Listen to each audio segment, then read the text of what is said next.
दोस्तों, आज की अद्भुत कहानी सुनने के बाद आप अपनी जिंदगी का समय यूं ही गंवाना छोड़ देंगे। जिंदगी के हर एक सेकंड, हर एक मिनट की कीमत क्या होती है, इस विषय पर आज एक प्रसिद्ध भिक्षु की कहानी मैं आपको सुनाऊंगी। तो चलिए उस अप्रतिम कहानी की शुरुआत करते हैं। लेकिन शुरू करने से पहले आप सभी से निवेदन है कि आप हमारे चैनल को सब्सक्राइब कर लें और बेल नोटिफिकेशन को ऑल पर सिलेक्ट कर दें, ताकि हमारे आने वाली वीडियोस की सूचना सबसे पहले आपको प्राप्त हो सके। बहुत समय पहले की बात है। एक नगरी में एक गुरु और एक शिष्य रहा करते थे। वह गुरु और शिष्य एक दिन एक यात्रा के लिए निकलते हैं। वह यात्रा अत्यधिक लंबी थी। जो रास्ता उन्होंने चुना था, वह रास्ता अत्यधिक घने जंगलों से होकर गुजरता था। पास ही में एक नदी बह रही थी, जिसे पार करने में उन गुरु और शिष्य को थोड़ा वक्त लग जाता है। उन गुरु ने अपने हाथों में एक थैला पकड़ रखा था और वह थैला बहुत ही भारी प्रतीत हो रहा था, जिसमें कुछ ऐसी चीज रखी थी जो अत्यधिक वजनी थी, अर्थात अत्यधिक भारी थी। और उस थैले को उन गुरुवर ने बहुत ही ध्यानपूर्वक पकड़ रखा था। वह गुरु उस थैले को अपने आप से एक पल के लिए भी दूर नहीं कर रहे थे। ऐसे ही उन गुरुवर ने उस थैले को अपने हाथों में लेकर काफी दूर तक का सफर तय किया। लेकिन उसके बाद उस वजनी चीज के कारण उन गुरुवर के हाथों में दर्द महसूस होने लगा।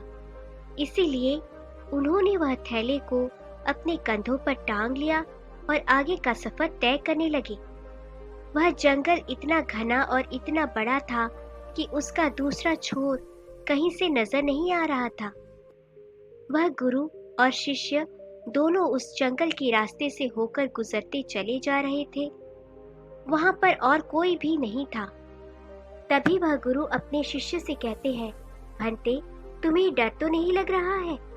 वह शिष्य अपने गुरु की यह बात सुनकर अत्यधिक हैरान हो जाता है और वह बड़ी ही हैरानी से अपने गुरुवर से कहता है, हे गुरुवर, आप यह क्या कह रहे हैं? हम एक सन्यासी हैं, हमें किस बात का डर? आखिर आप ऐसा क्यों पूछ रहे हैं?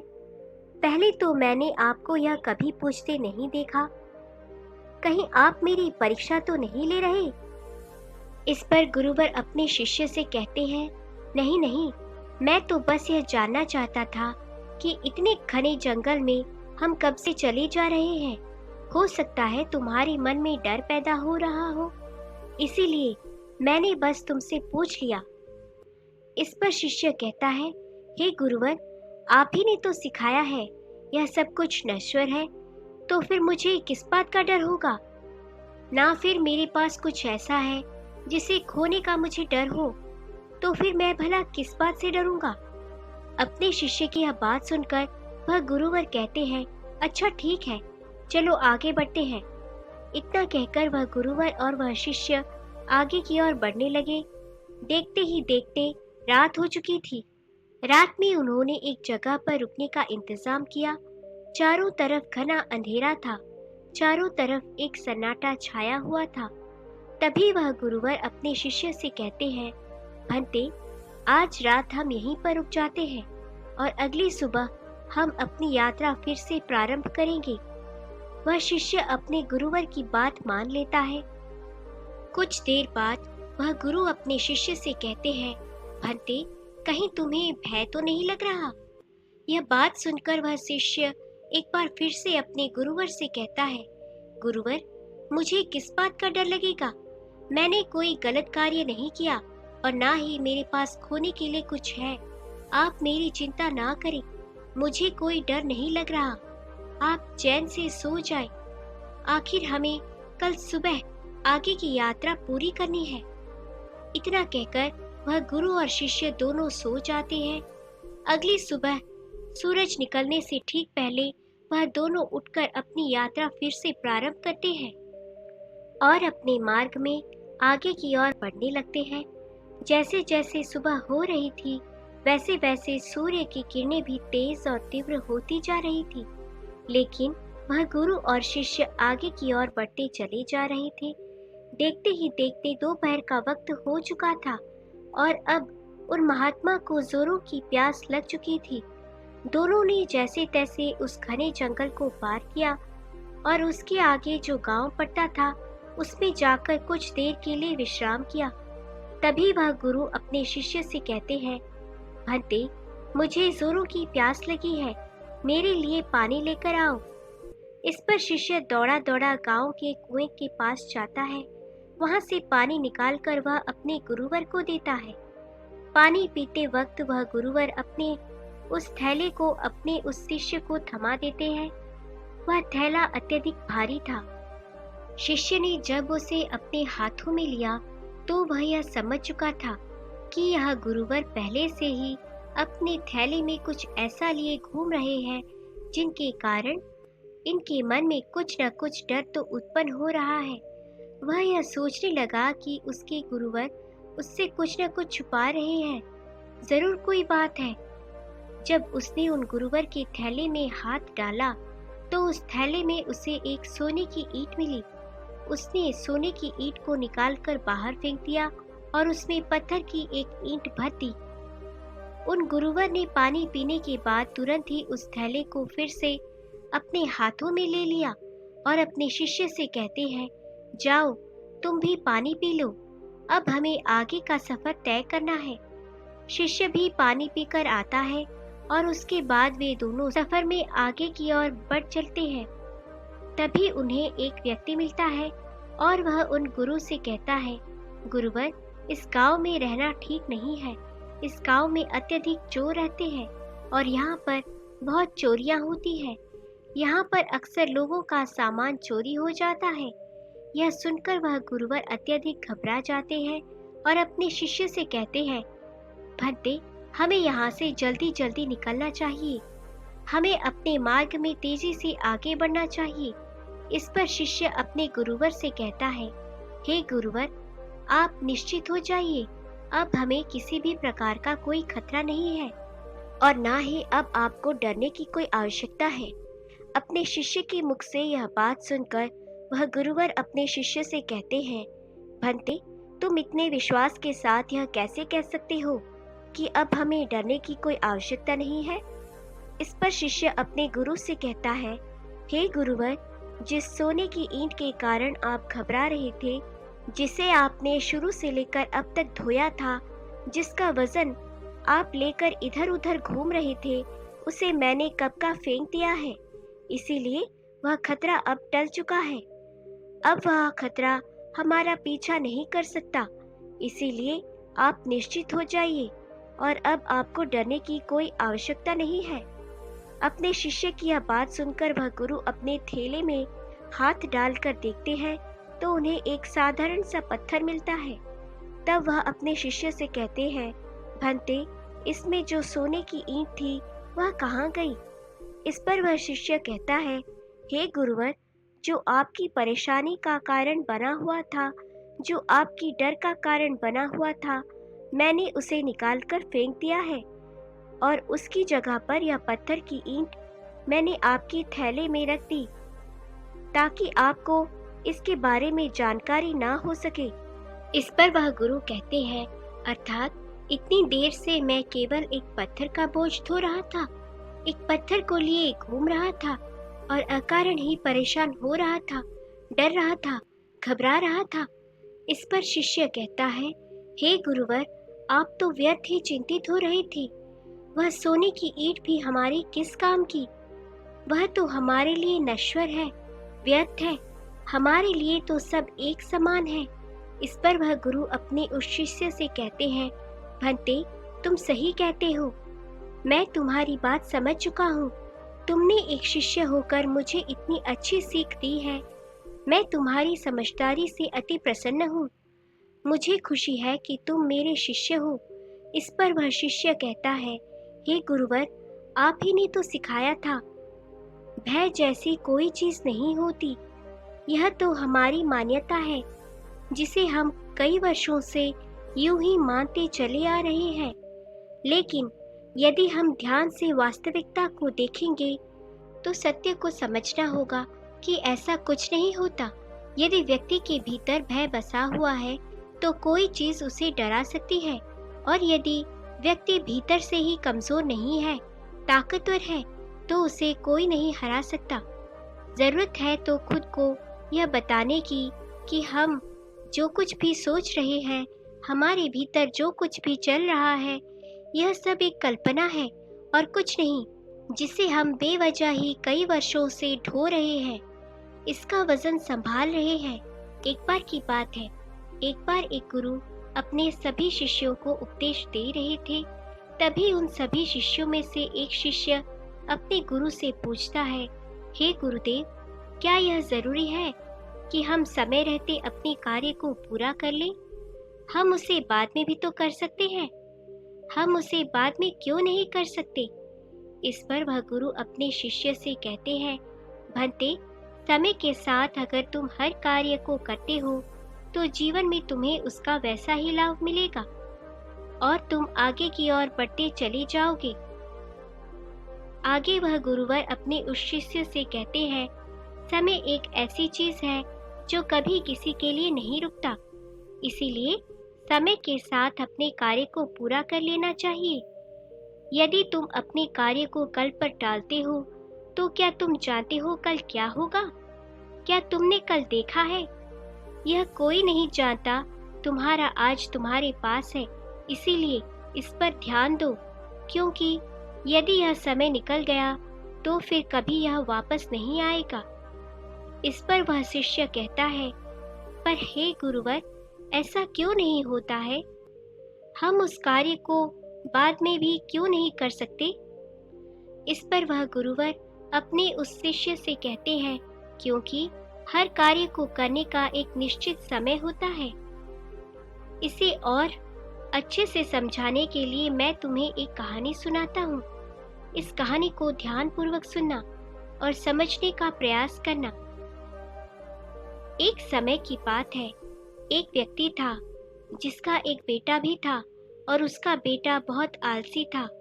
वह कभी भी किसी भी कार्य को समय पर पूरा नहीं करता था। एक काम करता और उसके बाद वह भाग जाता और घर पर भी वह वापस नहीं आता। इसी तरह उसका कार्य अधूरा रह जाता। जब वह अगले दिन उस कार्य को पूरा करने जाता तो उसका काम और भी ज्यादा बढ़ जाता।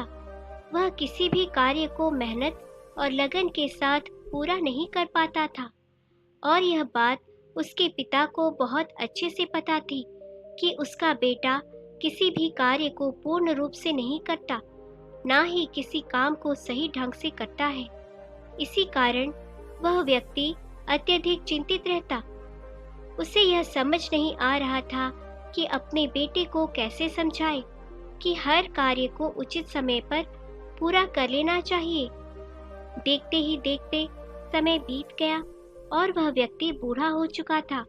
उसकी आयु भी हो चुकी थी और अब उसे यह चिंता सताने लगी थी कि उसके बेटे को कौन संभालेगा, उसे कौन समझाए कि कैसे कोई कार्य सही समय पर और सही ढंग से करना चाहिए। एक दिन उसने यह तय किया कि वह अपने बेटे से इस विषय पर बात करेगा। उसी दिन शाम को खाने के वक्त वह व्यक्ति अपने बेटे को अपने पास बुलाता है और उसे समझाते हुए कहता है, बेटा, तुम जानते हो हम सब किसान हैं और किसानी करके ही हमारा पेट भरता है और हमारा जीवन भी इसी से चल रहा है। मैं जब तक स्वस्थ था मैंने पूरी लगन और मेहनत के साथ इस कार्य को पूरा किया है, लेकिन अब मैं बूढ़ा हो चुका हूँ, मेरी उम्र हो चुकी है। मैं अब तुम्हारा साथ नहीं दे सकता और न जाने कब मेरा अंतिम समय भी आ जाए। फिर मेरे बाद इस काम को कौन देखेगा? कौन तुम्हारे परिवार को खिलाएगा, उसका ध्यान रखेगा? इसीलिए मैं चाहता हूँ कि तुम अभी से अपनी जिम्मेदारियाँ समझ लो और मेरा सारा कार्य भार आज से तुम संभालो। उस व्यक्ति के मुख से यह सारी बातें सुनकर उनका बेटा थोड़ा भावुक हो जाता है। तभी आगे उसका पिता उससे कहता है, तुम्हें अब से अपनी हर जिम्मेदारी को समझना होगा, अपने कर्तव्यों का पालन करना होगा, हर काम को स्वयं से करना होगा और यदि तुम अपने सभी कार्यों को समय पर पूरा कर लोगे तो निश्चित तौर पर तुम्हें सही और अच्छे फल भी मिलेंगे। इस पर वह लड़का थोड़ा सा क्रोधित होकर अपने पिता से कहता है, पिताजी, आप क्या कहना चाहते हैं? आपको क्या लगता है मैं अपना कोई कार्य पूरा नहीं करता? मैं खेत में जाता हूँ, वहाँ रहता हूँ, वहाँ की देखभाल करता हूँ, घर के कामों के लिए भी जगह जगह जाता हूँ। तो क्या यह सब कार्य नहीं है? क्या इन सब को कार्य नहीं कहते? और क्या इन्हें मैंने बिना मन के ही पूरा किया है? इस पर उसके पिता कहते हैं, बेटा, मैं जानता हूँ कि तुम रोज खेत जोतते हो, लेकिन मुझे यह भी पता है कि तुम वहाँ जाकर एक पेड़ के छाया में सो जाते हो और अपना समय बर्बाद कर देते हो। मैंने खुद कई बार तुम्हें खेतों में सोते हुए देखा है और तुम कहते हो कि तुम घर के कामों के लिए बाजार जाते हो। मैंने तुम्हें कई बार बाजार के बहाने अपने मित्रों से मिलते हुए देखा है, उनसे घंटों बातें करते हुए देखा है, लेकिन तुम एक पल के लिए भी यह नहीं सोचते कि घर पर बूढ़े माँ बाप हैं, उनका भी तो ख्याल रखना है। अपने पिता के मुख से यह सारी बातें सुनकर वह लड़का शांत होता है, क्योंकि उसके पास अब कहने के लिए कुछ नहीं बचा था। वह चुपचाप अपने पिता की बात सुनता है। उसके पिता आगे कहते हैं, अपना हर कार्य पूरे मन, लगन और ईमानदारी के साथ करना चाहिए, क्योंकि ऐसा न करके तुम किसी और को नहीं बल्कि खुद को ही धोखा दे रहे हो, जो तुम्हारे लिए आगे बढ़कर बड़ी समस्या बन जाएगी। और तब ना तो तुम्हें कोई समझाने वाला होगा और ना ही तुम्हारा कोई साथ देने वाला होगा। कल को यदि हम ना रहें तो तुम क्या करोगे? इसीलिए समय रहते अपने कार्यों को संभालो और ईमानदारी और मेहनत के साथ अपना कार्य पूरा करो। मेरा काम तुम्हें केवल मार्ग दिखाना है और मैं तुम्हें केवल मार्ग ही दिखा सकता हूँ। उस पर तुम्हें खुद ही चलना होगा, उसका अनुभव तुम्हें खुद ही प्राप्त करना होगा और यह सब तुम पर निर्भर करता है। यदि तुम मन, लगन और ईमानदारी के साथ अपना कार्य करोगे तो तुम्हारा मन भी हमेशा प्रसन्न रहेगा, तुम हमेशा खुश रहोगे, क्योंकि तुमने अपने कार्य में अपना 100% दिया है। इसीलिए तुम समय के साथ आगे बढ़ते चले जाओगे। और यदि तुम समय बर्बाद करोगे तो समय भी तुम्हें एक दिन अवश्य बर्बाद कर देगा, क्योंकि समय किसी का इंतजार नहीं करता। इसीलिए अपनी गलतियों को समझो, उन्हें सुधारो, अभी भी समय है। इतना कहकर उस लड़के के पिता वहां से चले गए और वह लड़का भी अपने कमरे में सोने चला गया। लेकिन अभी भी वह लड़का अपने पिता की बातों पर ध्यान नहीं देता। ऐसे ही कुछ दिन और बीत गए। कुछ दिनों के बाद उसके माता पिता की तबीयत अचानक खराब हो गई और उनकी अचानक मृत्यु हो गई। माता पिता के जाने के बाद वह पूरी तरह से अकेला हो चुका था। अब उसके साथ कोई नहीं था। उसका किसी भी चीज में मन नहीं लगता। वह रात रात तक जागता रहता, सोचता रहता कि उसने क्यों अपने माता पिता की बातें नहीं मानी। यदि उसने अपने पिता की बात मान ली होती तो आज वह हर कार्य को पूरे मन, लगन और ईमानदारी के साथ कर पाता। लेकिन जब भी वह कोई कार्य करने जाता तो उसे कुछ आता ही नहीं था, क्योंकि उसने तो कभी ठीक ढंग से काम किया ही नहीं था। इसी कारण से उसे कुछ भी ज्ञात नहीं था, उसने कुछ सीखा ही नहीं था। देखते ही देखते ऐसे ही समय बीत रहा था और वह जिन मित्रों के साथ घूमा करता, बातें किया करता, वह भी अब धीरे धीरे कामों पर जाने लगे थे और किसी के पास एक दूसरे के लिए इतना समय भी नहीं था कि वो एक दूसरे के साथ बैठकर बातें कर सके, समय बिता सके। लेकिन जब वे एक साथ मिलकर बातें करते तो वे सभी केवल अपने कामों की ही बात किया करते थे। लेकिन वहाँ पर यह लड़का बिल्कुल चुपचाप रहता, क्योंकि इसने अपने जीवन में कुछ नहीं किया था, जिस कारण यह वहाँ से क्रोधित होकर वापस चला आता है और अब उसे पछतावा होता है कि उसने अपने जीवन में कुछ नहीं किया, जबकि उसके सारे मित्र धीरे धीरे आगे बढ़ रहे हैं। वह अपने जीवन में कुछ अलग कर रहे हैं और वह अभी भी वहीं का वही है। उसने तय किया कि अब से वह खेतों में खूब मेहनत करेगा, जैसा उसके पिता ने कहा था, पूरी लगन और मेहनत के साथ वह अपने कार्य को पूरा करेगा।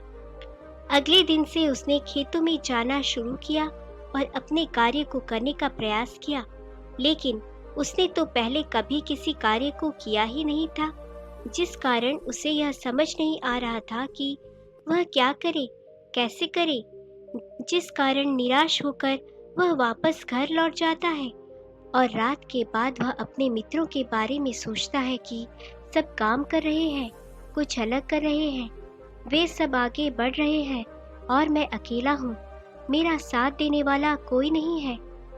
मैं अपने जीवन में कुछ नहीं कर पाया। यदि मैंने अपने पिता की बात मान ली होती तो आज मैं भी अपने जीवन में कुछ कर रहा होता। यह सोचकर वह अपने पिता को याद करने लगा और फूट फूट कर रोने लगा। उसने अपने पिता की एक भी बातों पर अमल नहीं किया था और यही वजह थी कि आज वह बहुत चिंतित था, बहुत परेशान था और उसका साथ देने वाला भी कोई नहीं था। वह रात रात भर यूं ही सोचा करता, परेशान रहता, चिंतित रहता और जब सुबह होती तो वह खेतों में जाकर मेहनत करने का प्रयास करता, लेकिन उसे कुछ समझ ही नहीं आ रहा था। एक दिन वह अपने घर पर बैठकर इसी चिंता में डूबा हुआ था। तभी उसे ख्याल आया कि इतना सोचने और परेशान होने से कुछ नहीं होगा। अभी इतनी देर नहीं हुई है, मैं ज़रूर कुछ कर सकता हूँ। मुझे अपने पिता की बातों का पालन करना होगा। मैं जो गलती कर चुका हूँ उसे मुझे सुधारना होगा, आगे बढ़ना होगा। उस दिन वह तय करता है कि यदि मैंने अब तक कुछ नहीं किया, लेकिन अब मैं अवश्य कर सकता हूँ। मैंने अब तक किसी की नहीं सुनी, लेकिन अब मैं दूसरों की बात ज़रूर सुनूंगा और खूब मन लगाकर मेहनत करूंगा। उसने अगले दिन सुबह से ही अपने खेत पर जाना शुरू किया और अपने आस पड़ोस के लोगों से खेती के बारे में जानकारी इकट्ठी की और जैसा जैसा उसे बताया गया था उसने ठीक वैसा ही किया। उसने खूब मेहनत की। उसने अपने कामों पर ध्यान देना शुरू कर दिया। जो काम उसे नहीं आता था वह उससे किसी से पूछ लेता था और फिर उस पर कार्य करता था। धीरे धीरे उसने मेहनत की महत्वता को समझ लिया था, समय की महत्वता को समझ लिया था। वह धीरे धीरे मेहनत और लगन के साथ अपने कार्य को पूरा करने लगा और ईमानदारी के साथ वह आगे भी बढ़ने लगा। इतना कहकर उन गुरुवर ने इस कहानी को यहीं पर समाप्त कर दिया और आगे अपने उस शिष्य से कहते हैं, भंते, यदि उस लड़के ने सही समय रहते ही अपने पिता की बात मान ली होती तो वह पहले ही अपने जीवन में आगे बढ़ चुका होता।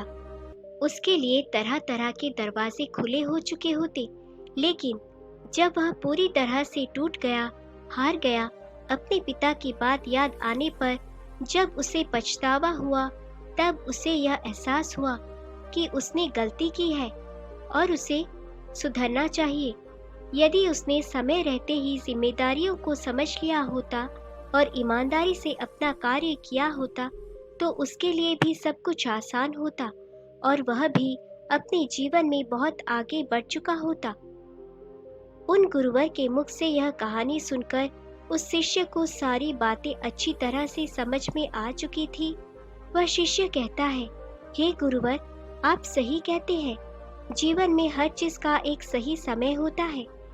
हमें समय के अनुसार सब कार्य पूर्ण कर लेने चाहिए, अन्यथा अंत में केवल दुख और पछतावा ही बचता है। आगे वह गुरुवर अपने उस शिष्य से कहते हैं, हमेशा ध्यान रखना, व्यक्ति को सदैव अपने काम के प्रति जिम्मेदारी से अपने कार्य को पूरा करना चाहिए, अपने कार्य के प्रति ईमानदार होना चाहिए, तभी वह जीवन में आगे बढ़ सकता है, अन्यथा। इतना कहकर वह गुरु शांत हो गए और वह शिष्य भी अपने गुरु को प्रणाम करके वापस बैठ गया। दोस्तों, उम्मीद है कि आज की कहानी से आपने ज़रूर कुछ न कुछ सीखा होगा।